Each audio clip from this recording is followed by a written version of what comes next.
Hello, this is Shubham Poddar, and today we are going to discuss about the process of translation. तो इस topic को देखने से पहले हमें ट्रांसक्रिप्शन का थोड़ा सा पार्ट में देखना पड़ेगा ताकि हमें इस टॉपिक को समझने में बहुत आसानी हो जाए। आइए देखते हैं। तो स्टार्ट करेंगे हम डीएनए के ट्रांसक्रिप्शन से। देखिए जरा क्या होता है। तो हमारे न्यूक्लियस में होता है हमारा डीएनए होता है। That is about DNA.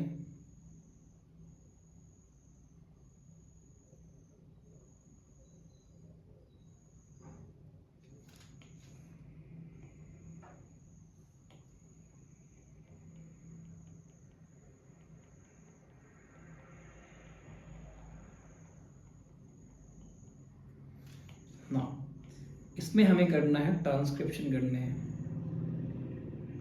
तो जाकर के बनेगा आरएनए बनेगा। कौन सा आरएनए बनेगा तो बात करेंगे अभी हम कौन सा बनेगा आरएनए इससे। लीजिए फिलहाल हमारा बन चुका है आरएनए बन चुका है और इसे हम कहेंगे ट्रांसक्रिप्शन कहेंगे। The process is called transcription.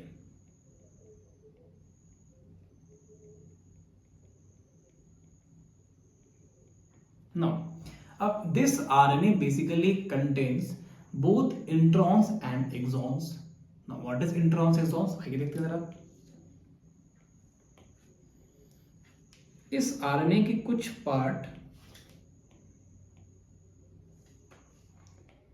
Part होते हैं इंट्रॉन्स होते हैं।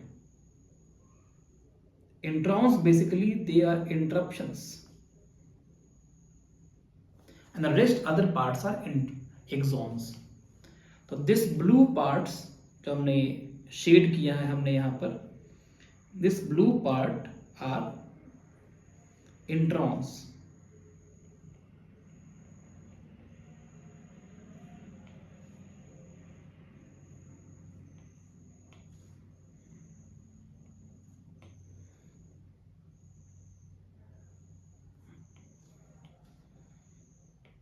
This blue part are introns. इसे हम इंटरवेनिंग सीक्वेंस भी कह सकते हैं या फिर इंटरप्शन कह सकते हैं। इंटरवेनिंग सीक्वेंसेस और इंटरप्शंस कह सकते हैं। मतलब इंटरप्ट कर रहा है ना, किसी काम में बाधा डाल रहा है, परेशानी कर रहा है। मतलब ये किसी काम का नहीं है, सिर्फ ये परेशान कर सकता है। This does not code for protein, है ना। इंटरवेनिंग का मतलब क्या होता है? Does not code for protein.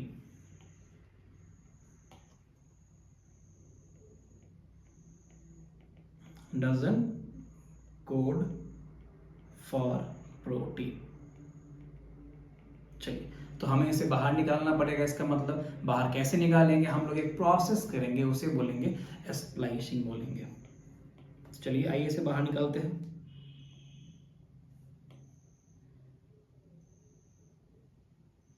हमें करना होगा, हमें स्प्लाइसिंग करना होगा। इसके लिए आइए करते हैं स्प्लाइसिंग।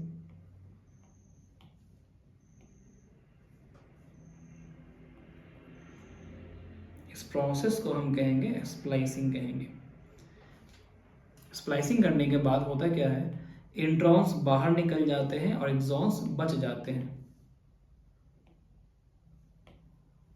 एक्सॉन्स को हमें कुछ नहीं करने।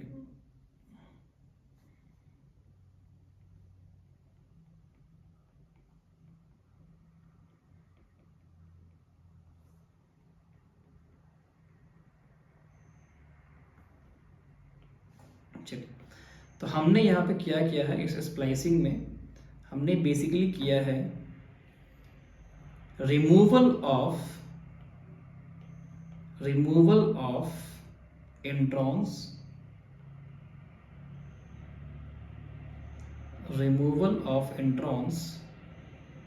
प्लस हमने और क्या किया? हमने ज्वाइन कर दिया है सारे एक्सॉन्स को।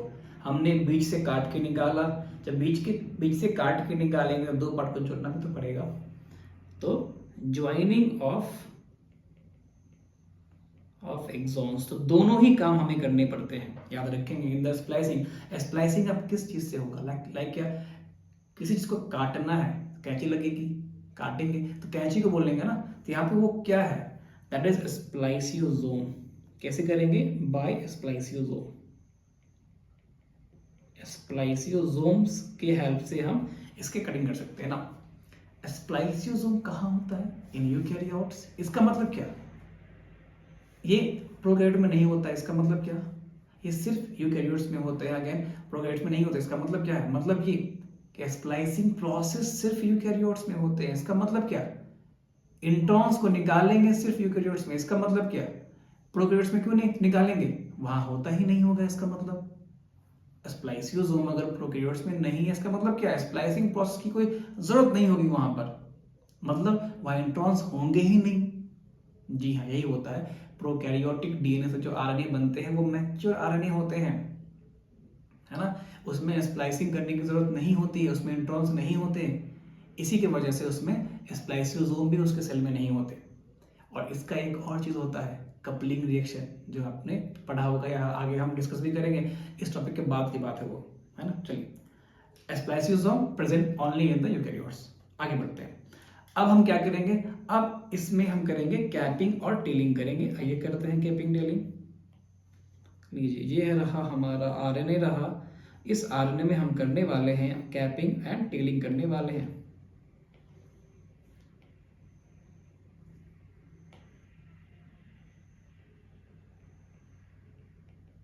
कैपिंग एंड टेलिंग करने वाले हैं हम लोग। अब इसमें टोपी पहनाएंगे और इसकी पूंछ लगाएंगे। आइए लगा लेते हैं इसको, हम टोपी पहना लेते हैं, इसमें हम पूंछ लगा लेते हैं।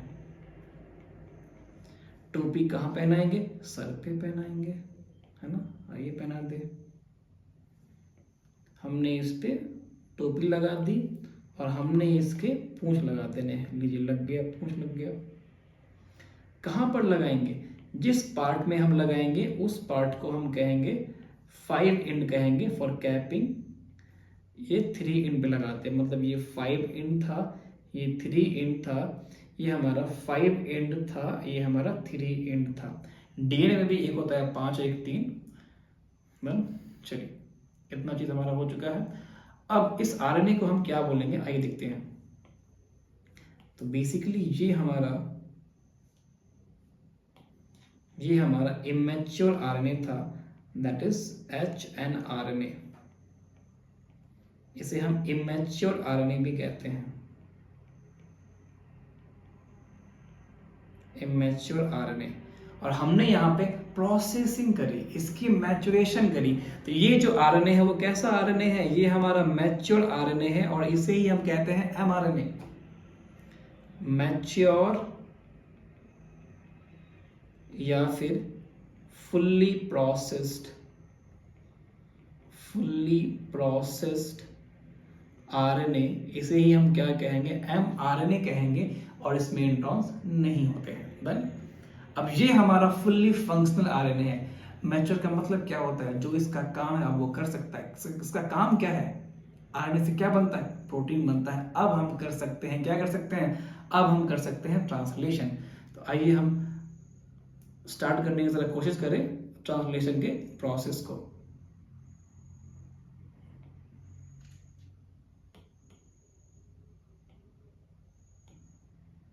चलिए, ये सारा ही प्रोसेस कहाँ हुआ है, हमारे न्यूक्लियस में हुआ है। तो जरा एक बार हम ड्रॉ कर ले न्यूक्लियस को। ये ड्रॉ कर लेते हैं एक अलग कलर से, एक अच्छा सा कलर चूज करके हम ड्रॉ कर लेते हैं। लीजिए, हमने कलर को चूज कर लिया है।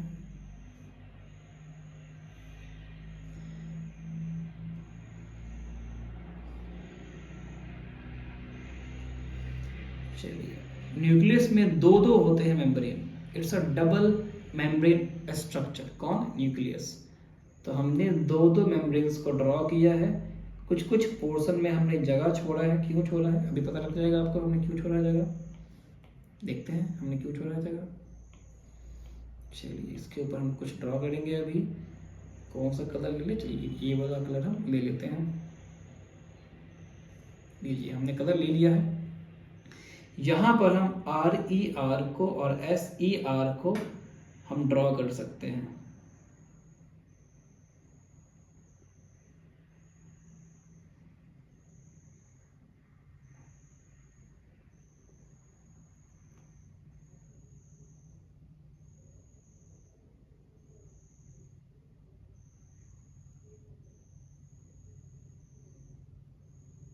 लीजिए हमने एक ई आर को ड्रॉ कर लिया, एक आप चाहे तो यहाँ भी हम ड्रॉ कर सकते हैं। लीजिए हमने यहाँ भी ड्रॉ कर दिया। लीजिए ये हो गया है। यहाँ से भी ऐसे ऐसे करके हमारा आर ई आर जो है वो ड्रॉ हो चुका है। चलिए अब इस आर ई आर को हम क्या कर सकते हैं, इस आर ई आर को हम क्या कर सकते हैं, आइए देखते हैं। अब बाकी जो बच गया हमारे ये पोर्शन, इसे हम ज्वाइन कर देते हैं। ये हमारा न्यूक्लियर पोर बन गया है ना। अब ये जो हमारा है,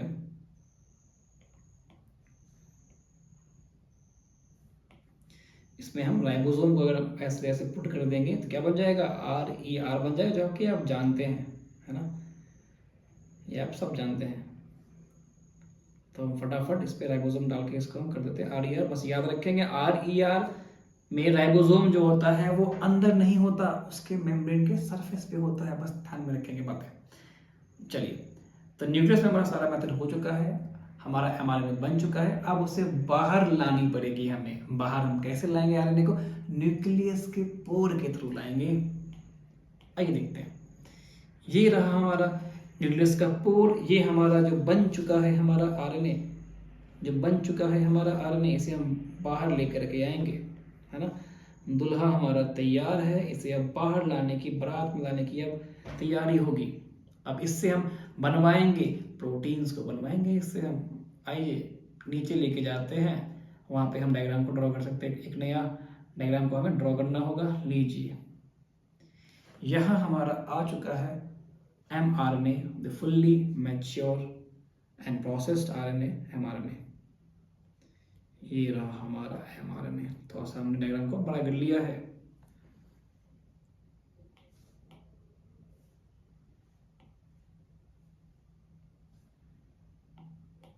हमने इसके हेड लगा दिया, हमने इसके पूंछ लगा देने हैं।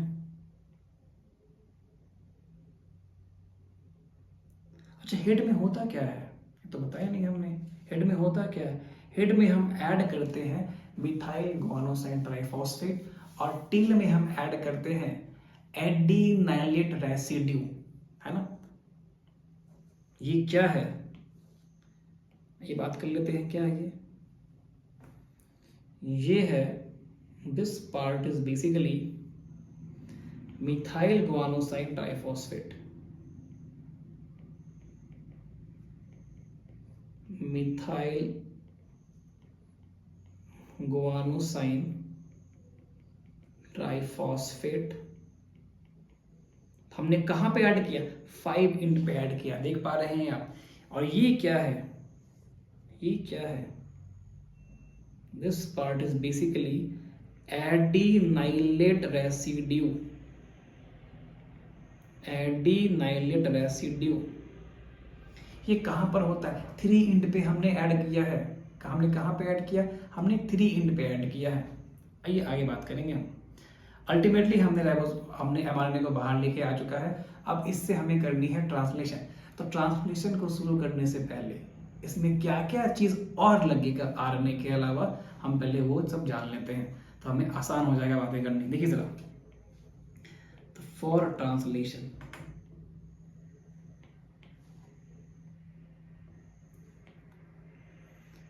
फॉर ट्रांसलेशन क्या क्या चीजें लगेंगी हमें, आइए बात कर लेते हैं क्या क्या चीज लगेगी हमें।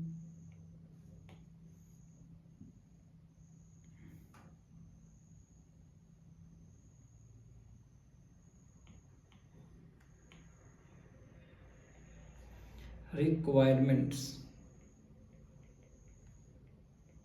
चलिए मान लीजिए आपके पास एक फैक्ट्री है, आप उसमें कुछ प्रोडक्शन करते हैं, कुछ प्रोडक्ट्स को बनाते हैं।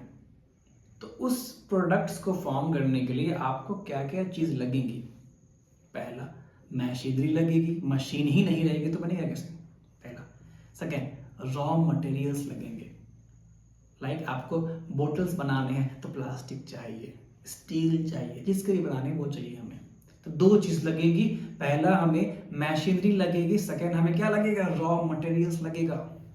तो यहाँ भी हम जो जो चीज़ लगने वाला है उन सारी चीज़ों को हम दो पार्ट में बांटेंगे, एक हमारा मशीनरी और एक हमारा रॉ मटेरियल्स।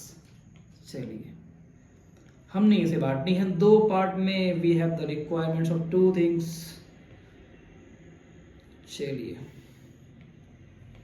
हमने इसे बांटनी है दो पार्ट में बांटनी है। The first part is the, बोलिए, the first part is the machinery part, machinery. The second part is the raw materials, जो हमें देने पड़ेंगे यहाँ पर raw materials। ट्रांसलेशन में हम क्या करते हैं हम ट्रांसलेशन में हम प्रोटीन्स को बनाते हैं, है ना? क्या करते हैं हम? प्रोटीन्स को बनाते हैं हम। वी डू प्रोटीन सिंथेसिस, अरे हाँ है ना, वी डू प्रोटीन सिंथेसिस। कैसे बनेगा प्रोटीन? एमिनो एसिड को जोड़ जोड़ के बनाएंगे हम। Means polymerisation of amino acid, यही तो करने वाले हैं यहाँ पर हम। Polymerisation of amino acid. अब जो बात हम करने वाले हैं बहुत कंसेप्चुअल बात है, गौर से देखेंगे आप। ठीक है जरा, तो मशीनरी में हमें क्या क्या लगने वाला है, जल्दी से हम देखने की कोशिश करेंगे। मशीनरी हो गया हमारा, ये रॉ मटेरियल्स है। कितने टाइप्स के आरएनए आप जानते हैं? एमआरएनए, आरआरएनए, टीआरएनए, तीनों का यहाँ पर नीड है। कोई भी एक नहीं है, काम नहीं होगा। ऐसा क्यों? तीनों ही क्यों लगेगा? क्या करेगा तीनों मिलकर के? आइए देखते हैं।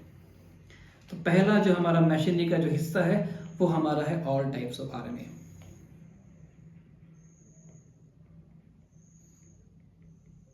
All types of RNA. पहला हमारा आरएनए है एमआरएनए। एमआरएनए क्या इसका काम है? इसका काम क्या है? इसका काम है पहला, act as template. Acts as template. कैसे काम करेगा? क्यों काम करेगा एज ए टेम्पलेट? बिकॉज, याद रखेंगे, डीएनए में भी स्ट्रैंड एज ए टेम्पलेट काम करता था। क्यों? कोडोन है उसके, कोड है उसके पास, बेस है उसके पास। यहाँ भी इसके पास क्या है? कोडोन्स है, दे हैव कोडोन्स। याद रखेंगे क्यों काम कर पा रहा? Because they have codons. तो दो स्टेटमेंट हो गया, एक ही लाइन में हो गया। पहला, किसके पास होता है कोडोन्स? एमआरएनए के पास। कौन एक्ट करता है टेम्पलेट इन द ट्रांसलेशन? कौन? हमारा एमआरएनए, मैसेंजर आरएनए। चलिए, दूसरा हमारा है टीआरएनए। चलिए, एक काम कर रहा है कोडोन, तो कोई तो होना चाहिए जो उठा कर लेकर के आएगा अमीनो एसिड। ये टेम्पलेट कोई तो पकड़ के लेके आएगा, तब तो जोड़ेंगे। कोई तो सामान उठा के लेकर के आएगा बाजार से, तो जोड़ेंगे ना। कौन लाएगा बाजार से सामान? कौन लाएगा अमीनो एसिड को उठा करके साइटोप्लाज्म से? कौन लेकर के आएगा? हमारा टीआरएनए लेकर के आएगा। TRNA acts as adapter molecule, then और उसको कहाँ ले जाकर के देगा? तो कोडोन जैसा है उसके अकॉर्डिंग, है ना। तो एक्ट्स एज एडेप्टर मॉलिक्यूल, इनके पास क्या होते हैं? एंटीकोडोन होते हैं। हैव एंटीकोडोन, एंटी भी पढ़ सकते हैं इसे आप, एंटीकोडोन, है ना। एंड ब्रिंग्स अमीनो एसिड को खुद में जोड़ करके लेके आते हैं ये। तीसरा हमारा टाइप का आरएनए कौन है? आरआरएनए। कौन है? आरआरएनए है। क्लियर? नाउ क्या काम है इसका? They have structural role and catalytic role. Structural and catalytic role मतलब ये as a catalytic role means this act as a catalyst, काम को इन्हांस कर देगा, अच्छे से करने देगा, नहीं होगा काम ही नहीं हो पाएगा।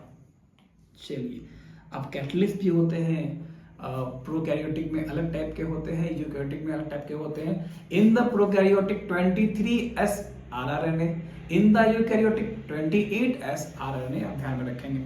चलिए आगे हम बात करेंगे, ये हो गया हमारा आरएनए का बात हो गई। अब हम बात करेंगे राइबोसोम के बारे में। राइबोसोम भी तो लगेगा ना, मेन तो ये है, वही तो प्रोटीन फैक्ट्री हमारा है, राइबोसोम लगेगा।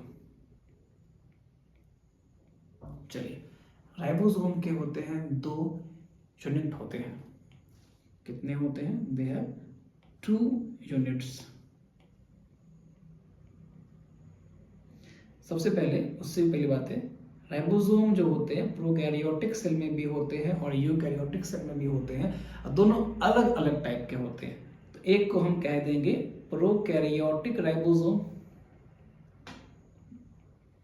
प्रोकैरियोटिक राइबोसोम, और एक को हम कह देंगे यूकैरियोटिक राइबोसोम। ना, कहीं का भी राइबोसोम हो, इनके पास 2 होते हैं सब यूनिट। तो यहाँ पर दोनों को जोड़ने के बाद बन जाते हैं, ये पहले एक होता है 50S, एक होता है 30S, दोनों को हम जोड़ेंगे तो बन जाता है 70S। याद रखेंगे, यहाँ पे भी क्या होते हैं, 60S + 40S is equal to 80S। अब ये 60 + 40 कैसे होगा, आप जरा सोच के देखिए। 60 + 40 तो 100 होता है। सिंपल मैथमेटिक्स से आप 80 कैसे हो गया? कुछ को लगेगा सर ये तो बायोलॉजी है, यहाँ पर अलग टाइप का मैथ लगता है। ऐसा कुछ नहीं है, सिंपल सा मैथ समझाने की कोशिश करता हूँ। देखिए जरा, ये हमारे पास पेन है ना, मैं ज़्यादा एक्सप्लेन नहीं करूँगा यहाँ पर, because we have to discuss about the translation. हम ये डिस्कस करके लिए नहीं बैठे हुए पे पढ़ते हैं, आप आराम से समझ जाएंगे शॉर्टकट में। देखिए जरा, इस पेन का लेंथ मान लीजिए है, कितना है, मान लीजिए है 12 सेंटीमीटर, पूरा अलग कर दिया। इसका 2 सेंटीमीटर मान लीजिए, तो क्या ये 10 सेंटीमीटर का है? 10 से ज्यादा, 11 का है। कितना का है? मान लीजिए 11 का है। 11 सेंटीमीटर प्लस 2 सेंटीमीटर जोड़ दिया, क्या ये 13 का है? ये 12 सेंटीमीटर का है। कैसे आ गया 12 सेंटीमीटर का? कुछ पार्ट इसके अंदर में चला गया, इसके वजह से जो रिजल्टेंट आ गया टोटल जोड़ने के उससे थोड़ा सा कम है। सेम रीजन यहाँ पर है, 60 + 40 80 कैसे हो गया आप समझ चुके हैं। हम आगे बात करेंगे बाकी चीजों की, किसी और टॉपिक में हम पहुंचते हैं आगे। चलिए, हमने बात की राइबोसोम्स की, हमने आरएनए की बात भी की है। RNA it's a catalyst. Prokaryotic में कौन सा? 23S rRNA, और यूकैरियोटिक में कौन सा? 28S rRNA। आगे बात करते हैं। नेक्स्ट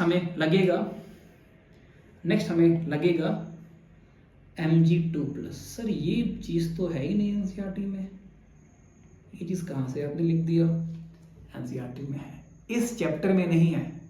आपको याद होगा मिनरल न्यूट्रिशन, हाँ अब तो निकाल दिया गया, बट वहां पे दे रखा है कि Mg2+ कहाँ होता है? राइबोसोम को जोड़ने में हेल्प करता है। जी हाँ, वही हमारा ये है, राइबोसोम को जोड़ने में हेल्प करता है, यहीं पर जोड़ने में हेल्प करता है। जब तक दोनों जुड़ेगा नहीं, स्मॉल यूनिट लार्ज यूनिट, जब तक जुड़ेगा नहीं ट्रांसलेशन होगा नहीं। कौन जोड़ेगा?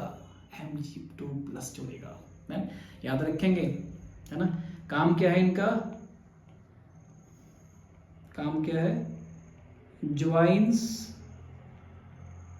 2 सब यूनिट्स ऑफ राइबोसोम। जुड़ेगा ही नहीं, जब 2 मशीन जुड़ेगा ही नहीं तो काम कैसे करेगा, है ना। चलिए, अब हम बात करेंगे रॉ मटेरियल्स की। लाइक आपको बनानी है प्लास्टिक की बोतल, तो क्या चाहिए? प्लास्टिक चाहिए। स्टील की बोतल में क्या चाहिए? स्टील चाहिए। तो यहाँ पे हमें क्या फॉर्म करनी है? प्रोटीन। क्या चाहिए? एमिनो एसिड चाहिए। तो जो हमारा रॉ मटेरियल्स हो जाएगा वो सिंपली कौन हो जाएगा? एमिनो एसिड्स हो जाएंगे। ये होते हैं 2 टाइप के। कौन कौन? Essential, non essential. क्या होता है इसेंशियल? जो आपको खाना पड़ेगा, जो आपके बॉडी में नहीं बनता है, आपको बाहर से लेना पड़ेगा। बाहर मतलब क्या, डाइट लेंगे हम, खाते क्या, डाइट खाते हैं ना। तो dietary proteins are the source of essential amino acid. आपके एनसीईआरटी के लाइन है ये, याद रखेंगे, बहुत इंपॉर्टेंट, बहुत बहुत इंपॉर्टेंट, पूछता है स्टेटमेंट में, फिर से बता दे रहे।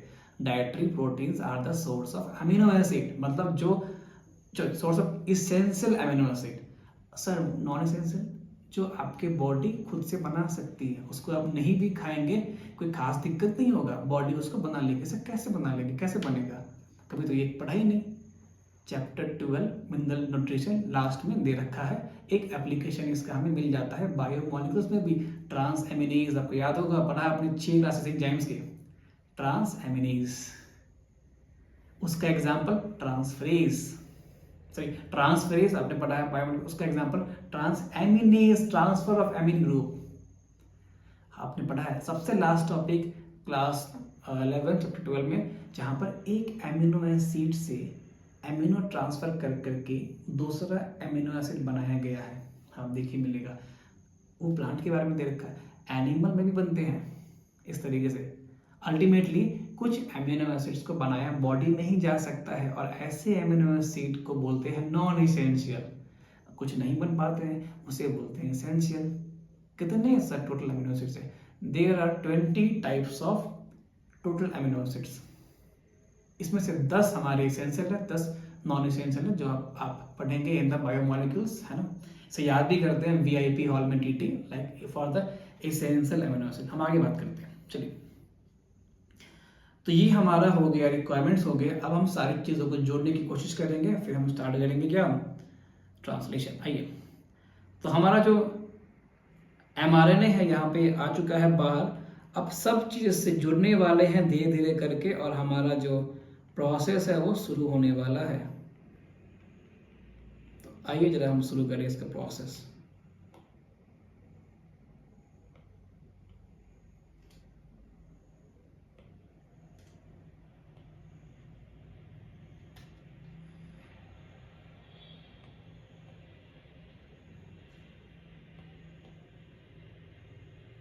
चलिए, ये हमारा mRNA बाहर आ चुका है। सबसे पहले इससे कौन जुड़ेगा, सबसे पहले कौन इससे जुड़ेगा, और उससे पहले एक बात देखिए जरा। अब हम स्टार्ट करेंगे ट्रांसलेशन।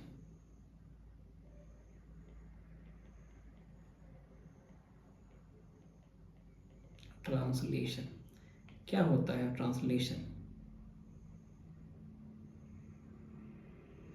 क्या होता है? ट्रांसलेशन फॉर्मेशन ऑफ प्रोटीन, या फिर सिंपली क्या बोल देंगे हम, we can call what, we can call what, है ना, polymerisation of amino acid, polymerisation of amino acid. ना, इसका फर्स्ट फेज क्या है, शुरुआत में क्या होता है? First phase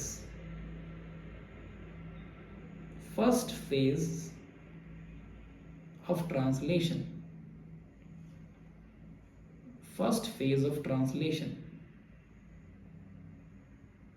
that is basically amino acylation.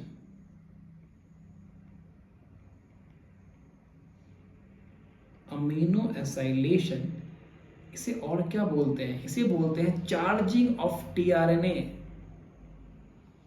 We can call it charging of tRNA. बहुत इंपॉर्टेंट सवाल पूछा हुआ है नीट में कि फर्स्ट फेज कौन सा है? Charging of tRNA. क्या होता है चार्जिंग ऑफ टीआरएनए? पूछा हुआ सवाल है, दोनों ही पूछे हुए हैं। ये क्या होता है? चार्ज हो गया कोई चीज, मतलब आप कुछ काम शुरू होने वाला है। चार्ज का मतलब क्या होता है? ये तो मतलब होता है, क्या होता है चार्जिंग में? देखिए जरा, किसका हमने किया चार्जिंग? टीआरएनए का किया। कैसे करेंगे चार्ज? देखिए जरा, मान लीजिए ये हमारा टीआरएनए है, टीआरएनए है। तो हमने 3 लाइन ड्रॉ की है, ये एंटीकोडन बोलते हैं इसे ना। इस टीआरएनए में हमने क्या करना है? एमिनो एसिड को हमें ऐड करना है। हमें क्या करने हैं? एमिनो एसिड को हमें ऐड करने हैं। ये कहां पे होगा ऐड? देखिए जरा, हमने ऐड करने हैं। इसी प्रोसेस को हम बोलेंगे अमीनो एसाइलेशन। और लीजिए हमारा जो है ऐड हो चुका है अमीनो एसिड, लीजिए जुड़ चुका है अमीनो एसिड। इसी प्रोसेस को हम बोलेंगे अमीनो एसाइलेशन। Amino acylation. और ये हमारा है अनचार्ज टीआरएनए, जो लेफ्ट साइड में आप देख पा रहे हैं, ये हमारा है अनचार्ज टीआरएनए। और ये हमारा है चार्ज्ड टीआरएनए, चार्ज हो चुका है। अब ये काम करने वाला है। क्या काम है? ब्रिंग द एमिनो एसिड, उठा करके लेके जाएगा। किसके पास लेके जाएगा? राइबोसोम के पास लेके जाएगा, एमआरएनए के पास लेके जाएगा। वहीं तो जोड़ जोड़ के प्रोटीन को बनाएंगे। आइए बनाते हैं। चलिए, हमारा फर्स्ट फेज हो चुका है। अब देखिए, अभी तक शुरू नहीं हुआ है ट्रांसलेशन, तो बिगिन कब करेगा? ट्रांसलेशन बिगिंस, याद रखिए, बहुत important point. Translation begins when, कब शुरू होगा translation? When a small subunit of ribosome encounters mRNA. When a small subunit of ribosome encounters, मतलब जाके जुड़ता है, encounters mRNA, मतलब जब छोटा भाई राइबोसोम का जाकर के वहां बैठा जहां एमआरएनए के पास, प्रोसेस चालू हो चुका है। प्रोसेस चालू हो चुका है, तो आइए चालू करें प्रोसेस को हम। ये हमारा है एमआरएनए। लीजिए, यहाँ पे हम 5 इंड को डाल देंगे, यहाँ डाल देंगे 3 इंड को। 5 इंड के पास होता है AUG होता है। यहीं पर हमारा जो छोटा भाई है, किसका राइबोसोम का आकर के बैठने वाला है। बैठ चुका है छोटा भाई राइबोसोम का। डन। पहले कौन आएगा? छोटा भाई आएगा। छोटा भाई पहुंच चुका है।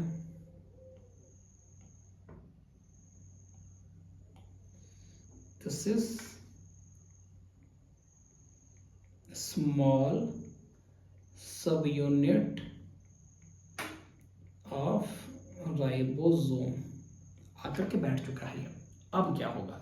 अब टीआरएनए आएगा। याद रखेंगे, पहले स्मॉल सब यूनिट ऑफ राइबोसोम, फिर आएगा टीआरएनए, उसके बाद आएगा बड़ा भैया, सबसे अंतिम में आएगा बड़ा भैया, है ना। चलिए, तो हमने यहाँ पे लगा रखा है स्मॉल सब यूनिट ऑफ राइबोसोम।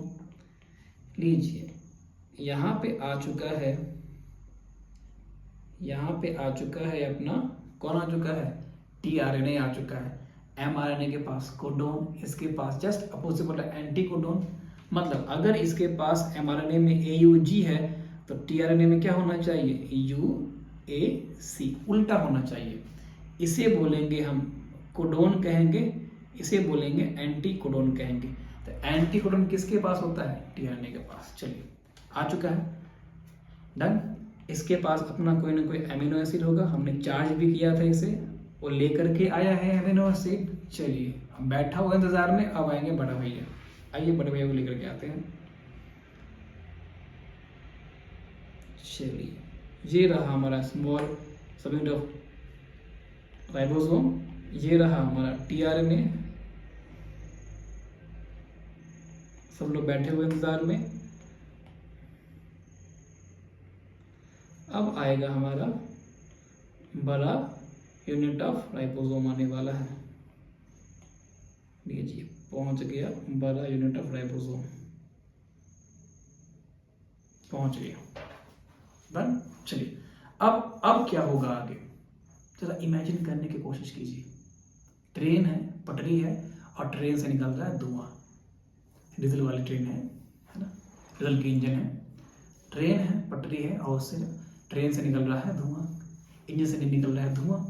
आप बताइए, पटरी आगे भागती है कि ट्रेन आगे भागती है? ट्रेन आगे भागती है। यहाँ पे आपको कौन दिख रहा है ट्रेन? एमआरएनए या राइबोसोम? राइबोसोम।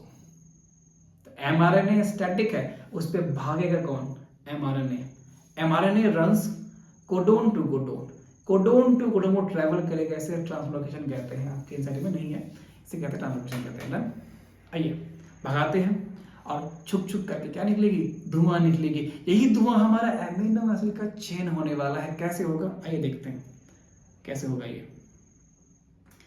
हमें 1-2 फोटो और चाहिए होंगे इस एमआरएनए के। चलिए इसको लेकर के जाते हैं जल्दी से नीचे में। अरे जल्दी आ जाओ, यहाँ डाल दिया। चलिए डाल देते हैं यहाँ पर। थोड़ा सा ऊपर लेके जाते हैं। चलिए यहाँ पे बात कर सकते हैं इसके बारे में। चलिए यहाँ पे कुछ समय के बाद ये थोड़ा सा आगे आ चुका होगा। ये यहाँ पे आ चुका होगा ऐसे करके।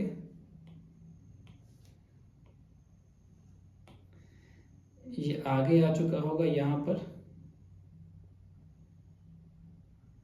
इधर। और इसका बड़ा भैया कभी हम आगे लेकर के आते हैं। लीजिए आ चुका है भी आगे। इसके अंदर में कोई ना कोई रहा होगा। अब अभी भी कोई ना कोई टीआरएनए होगा ही होगा। 2-2 टीआरएनए भी हो सकते हैं, कोई दिक्कत नहीं है। चलिए ये एमिनो एसिड इस पे लगे पड़े हैं एमिनो एसिड ना। अब इसमें हमारा बहुत सारा एमिनो एसिड का चेन धुआं के जैसे आपको देखने को मिल जाएगा। जिस तरीके से ट्रेन से कैसे धुआं निकलती है उस तरीके से ट्रेन जो है ये 5 एंड से 3 एंड की तरफ भाग रहा है। कौन? राइबोसोम इस तरफ भाग रहा है, याद रखेंगे 5 से 3 भाग रहा है ना। तो पीछे की तरफ भाग रहा है हमारा प्रोटीन। नहीं भाग रहा है कि नहीं भाग रहा है? लग रहा है कि ट्रेन आगे जा रही है, पटरी वहां रुकी हुई है और धुआं पीछे से भाग रहा है। कुछ ये इमेज याद रखेंगे तो बहुत कुछ याद रहेगा। आइए देखते हैं ये चीजें कैसी हो रही है। हमने समझा कि ऐसा ऐसा है, थोड़ा सा और इसको तोड़ने की कोशिश करेंगे कि और कैसा और कैसा और कैसा। उससे पहले एक और चीज, यहाँ पर जब हम रिलीज फैक्टर लगा देंगे, हमने तो जोड़ा, हमने दोनों राइबोसोम को लाया, एमजी का रूल हमने पढ़ा, दोनों को जोड़ेगा। हमारा यहाँ पे एमआरएनए आ चुका है, टीआरएनए आ चुका है, आरएनए कैटलिस्ट है, इन्हांस कर रहा है। एमजी का रूल क्या था? जोड़ने का।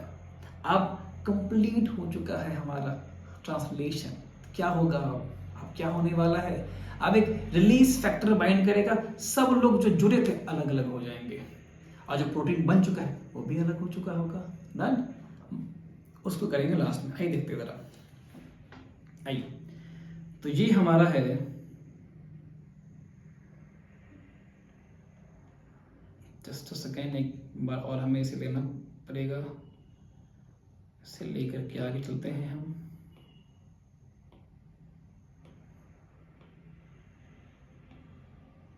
अरे अरे अरे बच गया। हाँ यहाँ से शुरू कर लेते हैं। एक कॉपी और रख लेते हैं नीचे में। चलिए लीजिए ये रहा। यहाँ हमने अब हम यहाँ पे रखने वाले हैं। ये रहा इसका बड़ा भैया,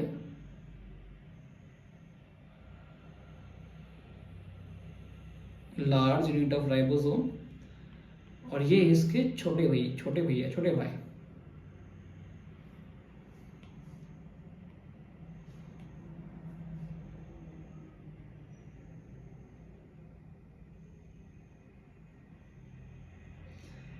पहले कौन आया था? छोटा भाई आया था, याद रखेंगे।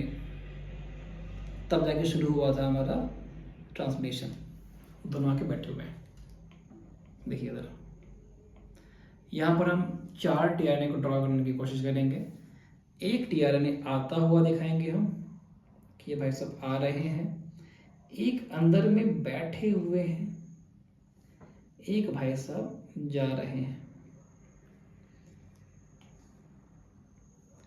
इनके पास एमिनो एसिड है, इनके पास भी होना चाहिए एमिनो एसिड। एक और हम ड्रॉ कर लेते हैं यहाँ पर, यहाँ भी होंगे अमीनो एसिड। ठीक, मान लीजिए ये आ रहे हैं, मतलब ये जा रहे हैं तक, मतलब ये अमीनो एसिड को दे चुके हैं, वापस जा रहे हैं, फिर से लेकर के आएंगे बाद में। चलिए वापस जा रहे हैं भाई साहब ये। तो आप गौर से देखिए, एक जो बड़ा यूनिट है राइबोसोम का, उसमें कितने रखे हुए हैं डीएनए? 2 रखे हुए हैं। It means what, they have 2 sides. बहुत प्रैक्टिस है ये। हमारी एनसीईआरटी कहती है कि 2 होते हैं साइड लार्ज सब यूनिट में, बट एक्चुअल में 3 होते हैं। नाम ए, पी और ई। आपको नहीं पढ़ने। क्यों नहीं पढ़ने? जब भी नीट में सवाल आएगा उसका आंसर 2 ही जाएगा, बिकॉज एनसीईआरटी में लिखे हुए हैं 2, मतलब 2 होते हैं। आप मान लीजिए, ना हम सही ना आप सही, जो एनसीईआरटी बोले वही सही, एग्जाम में वही लिखना पड़ेगा। तो 2 होते हैं, 3 को भूल जाइए, बट होते हैं एक्चुअली 3। कभी अगर पढ़ना हुआ हायर स्टडी में तो आप पढ़ेंगे 3 होते हैं, बट जान लीजिए 2 होते हैं। ठीक, तो यहाँ पे लिख दे रहे हैं, स्पष्ट कर दे रहे हैं। लार्ज सब यूनिट हैव 2 साइड्स। याद रखें 2 होते हैं साइड। चलिए, जहां पे बैठेगा हमारा टीआरएनए, देख पाए हम 2 बैठा हुआ है। जैसे 2 टीआरएनए काफी क्लोज आते हैं, दोनों में बॉन्डिंग बन जाती है। गौर से, 2 टीआरएनए आ गए तो में बॉन्डिंग बन जाएगी। बॉन्डिंग किसकी बनी? एमिनो एसिड की बॉन्डिंग बनी, और इस एमिनो एसिड के बॉन्ड को हम क्या कहेंगे? पेप्टाइड बॉन्ड कहेंगे। तो ऐसा पहले भी बना होगा कोई ना कोई बॉन्ड, ऐसा पहले भी तो कोई ना कोई बॉन्ड बना होगा। तो कहाँ लगा दें हम? इधर लगा दें।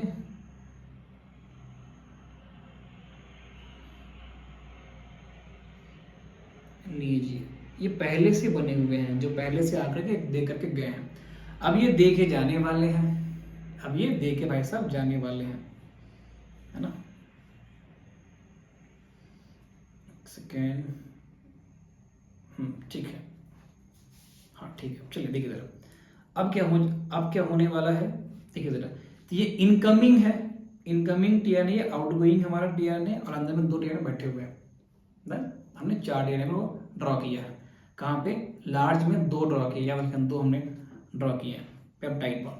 अब जो बॉन्ड बनते हैं वो कैसे बनते हैं? एनर्जेटिकली, है ना। पेप्टाइड बॉन्ड कैसे होते हैं? Formed energetically. याद रखेंगे इस बात, है ना। हमारी एनसीईआरटी की लाइन क्या है, यहां लिखते हैं। जब 2 charge tRNA, what is charge tRNA? बस एमिनो एसिड है। जब 2 चार्ज टीआरएनए काफी क्लोज एक दूसरे के क्लोज आते हैं तो ऑटोमेटिकली पेप्टाइड बॉन्ड बन जाता है एनर्जेटिकली, फेवर एनर्जेटिकली। मतलब क्या लिखेंगे? हमारी लाइन है एनसीईआरटी की, क्या है? If two such charged tRNAs are brought close enough, मतलब इतना क्लोज ले आओ कि बॉन्ड बन जाए, close enough that the formation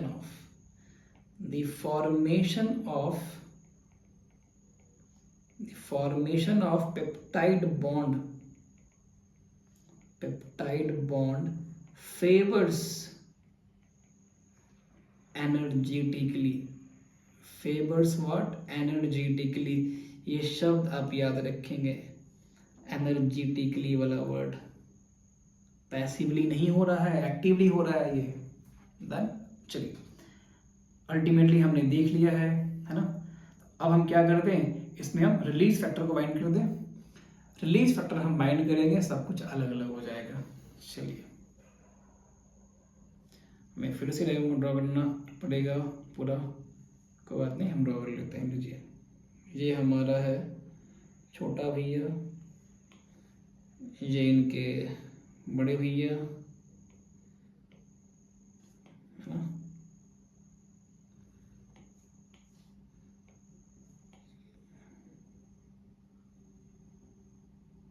ये इनके बड़े भैया।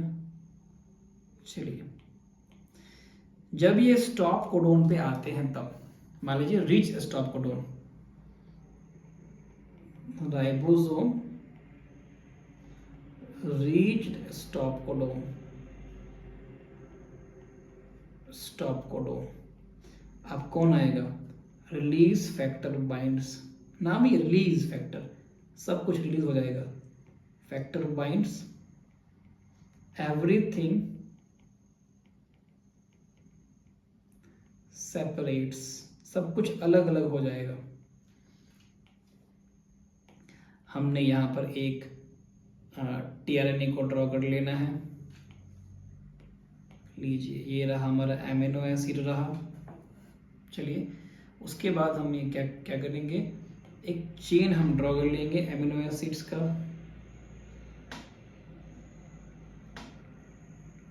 है ना। हमें ड्रॉ कर लेना है लंबा चेन, और भी बहुत लंबा कर सकते हैं, कोई दिक्कत नहीं है। डन। उसके बाद हम क्या करेंगे, रिलीज फैक्टर मान लीजिए हमारा, मान लीजिए कि रिलीज फैक्टर है, रिलीज फैक्टर, ये जा करके इससे बाइंड करने वाले हैं। जैसे ये इससे बाइंड करेंगे तो क्या हो जाएगा, सब कुछ अलग अलग हो जाएंगे। कैसा दिखाई देगा अलग होने के बाद, तो देखिए कैसा दिखाई देगा अलग होने के बाद। बड़ा भैया, बड़े भैया अलग हो गए, लीजिए बड़े भैया अलग हो गए,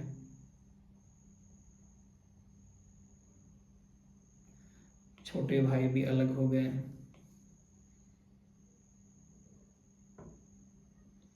छोटे भाई भी अलग हो गए, हमारा एमआरएनए भी अलग हो गया,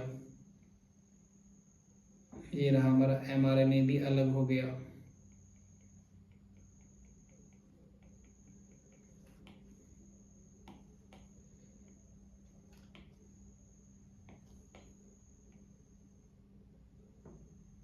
है ना, और क्या बच गया, और हमारा टीआरएनए भी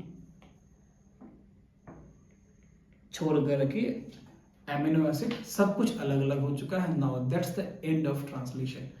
तो आई होप कि आपको तरीके से समझ में आ गया होगा ट्रांसलेशन, और फिर से कभी हम बात करेंगे अगले टॉपिक में कि इसके आगे अब क्या होने वाला है ना। तो एक बार मैं अभी फिर से बता दे रहा हूं कि जो हमारा एमिनो एसिड, जो हमारा एमिनो एसिड ये है, ये प्राइमरी बोलते हैं इसे स्ट्रक्चर, बायोमोलिक्यूल्स में लिखा हुआ है। मेनली जो एंजाइम्स होते हैं वो टर्शियरी में होते हैं, मतलब इसे कन्वर्ट, ये हमारा क्या है, प्राइमरी स्ट्रक्चर है, इसे आप कन्वर्जन इसका होगा, इसको कन्वर्जन करेंगे, चाहे 3 डिग्री में कीजिए या 4 डिग्री में, जिसमें भी करना है 3 डिग्री या 4 डिग्री में आप कर लीजिए। कन्वर्जन करेंगे तब बॉडी में यूज होगी, स्टोर होगी। बात में आ गई। That's the end of discussion here. Thank you.